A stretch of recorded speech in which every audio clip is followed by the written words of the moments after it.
Alright, printing in the Printshop.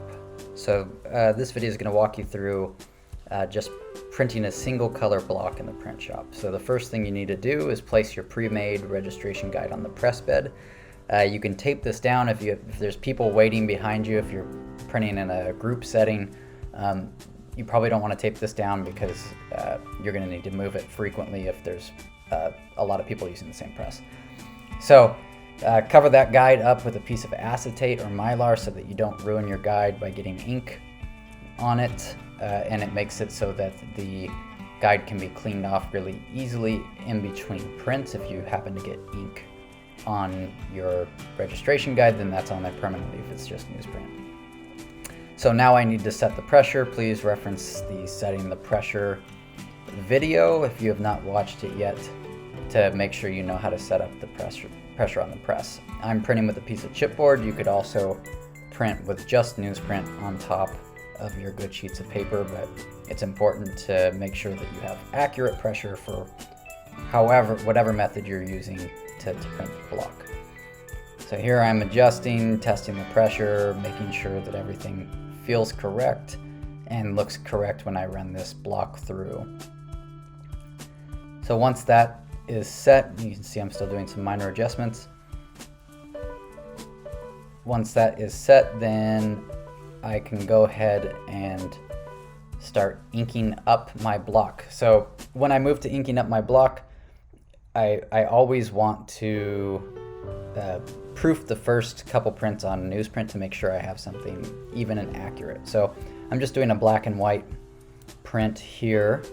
So if you're using an oil-based ink or any inks really, you should be wearing gloves when you're doing this. Don't let any of those chemicals get into your skin. So I've got a brayer, my ink, and a palette knife. So when you pull the ink out of the can, just remember you don't gouge the ink. You kind of scrape or run the palette knife across the top in a nice smooth motion, keeping a nice even surface to your ink. So I loosen that ink up. This is oil-based ink, so it tends to be a little bit stiff when it's cold, and so you want to just kind of work that up and loosen it up. I bring my brayer over to see how big I need to make this ink slab, because the ink slab doesn't need to be any larger than my brayer is in either direction. So you can see I have this nice little tight square that I keep this in. So there's no reason to ink up the glass and spread your ink all over. Make your ink count and go a long ways. Keep it contained so that when you're inking up your block, you don't have to worry about putting your block down in ink that you rolled all over the surface.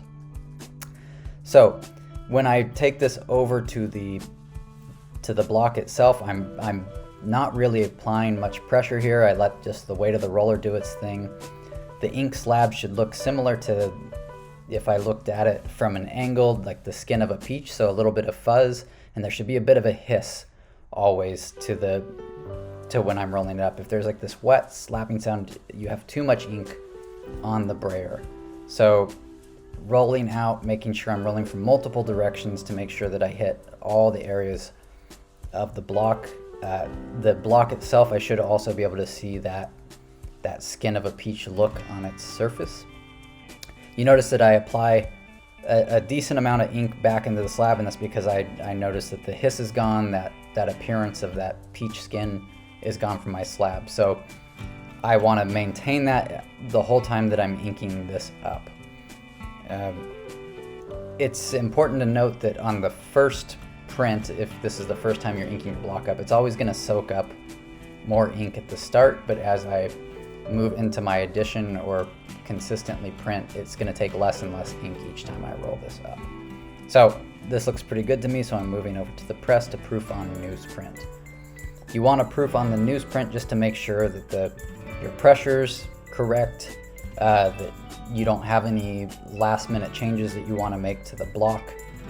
So proofing on newsprint is just a good idea to see what you have and make sure everything looks good before moving to an expensive sheet of paper.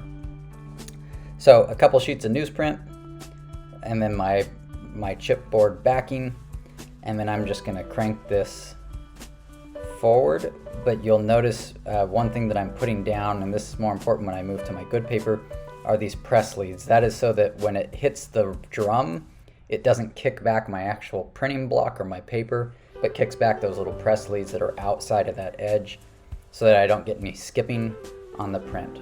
You can see I adjusted the pressure a little bit because it didn't feel quite right to me. You can see I'm sending it back through. This is only for the video. I would just re-ink the block up and put it on the other side. You shouldn't be running this through twice unless you didn't get an even print. So I pulled up my proof. If everything looks consistent and good, nice and even, then that means I'm going to ink up the block and move on to my good paper. So everything on this proof looks good to me. So I'm going to go ahead and take my block over now and ink it up for the good print. But in between prints, if I happen to get any ink on my press bed or on the Mylar guide, I want to clean that off with just soapy water or some isopropyl alcohol works well. You don't want any ink getting on your good paper when you actually get to that. So applying more ink to the slab, rolling it up from multiple directions, you'll notice that it only takes a couple trips to the slab this time to fully ink it up, not like when I first started because it already has an ink base there. So I'm going to pull that over, make sure that I have it accurately in my guides. I might have ink on these gloves, so I want to take these off before I touch my good paper. So I'm going to go ahead and go grab that now. You can see my registration guide is all set up there, so I know where my paper edge goes, so I know where to put my paper. I'm putting down the press leads, which are just same thickness pieces of linoleum outside of my paper edge, in front of my image, but overlapping the block a little bit. And once again, when those move through the press, the drum is going to hit those and kick those back a little bit, and it won't affect my print at all. So I line up my front edge of my paper with my guide and then slowly drop down the back edge and line it up, and everything should be accurate. One piece of newsprint, and then my chipboard. And I'm going to go ahead and crank this guy through. My pressure should all be set and everything. It will feel a little bit tighter because the thickness of the paper is a little bit different, but it shouldn't be significantly tighter. So once that's through, I can go ahead and pull up the print.